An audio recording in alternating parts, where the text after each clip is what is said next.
If the Board of Education approves the entry of the Relay Graduate School of Education into Connecticut, it will be endorsing the de facto establishment of two separate and not equal classes of teachers allowed to practice within the state. So what's the harm in approving? It would provide promising candidates with a program that does not honor their potential as professionals and would not be deemed acceptable preparation for those certified and employed elsewhere in the state. Despite the lack of program approval, the State Department of Ed reports that Relay recruited 70 students for its program. Many of them are here today.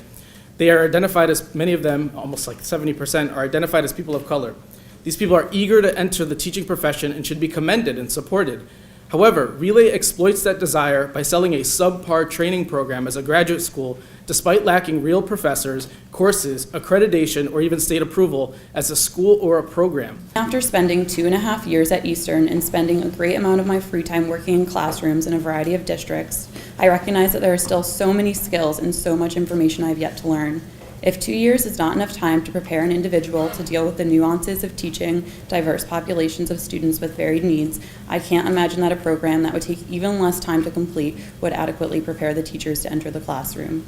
Dr. Ken Zeichner, a professor at the University of Washington, who has researched Relay, noted in his written testimony, of which you have a copy, while the recruitment of increased numbers of candidates of color is a positive development, the real question that Relay should be asked to address is how many of their graduates remain teaching in high-need schools and for how long.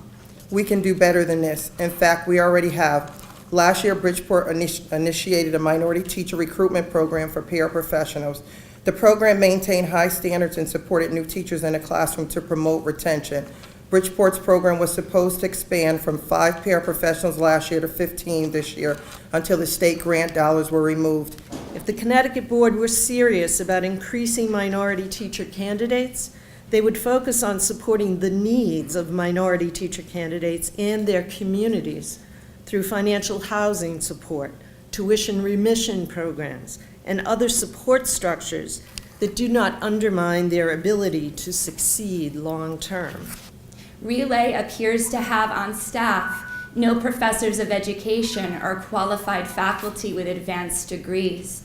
More troubling, it lacks important courses in cognitive development, child psychology, and varied pedagogical approaches. New Haven has had many Teach for America trainees, and I've had the experience of working with them, helping them to try to figure out how to teach, and I've watched most of them leave.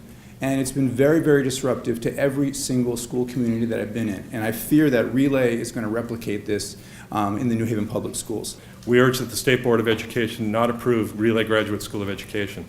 It does not meet the standards that educators, legislators, and citizens across the state have been working hard to enact. Our education curriculum at our individual universities is among the hardest in the country. It is why I decided to stay in Connecticut rather than go to school anywhere else in the country, because I knew if I wanted to be a good teacher, I had to stay here. I urge you to join your counterparts from Pennsylvania and California and deny approval for the Relay Graduate School of Education to operate in Connecticut.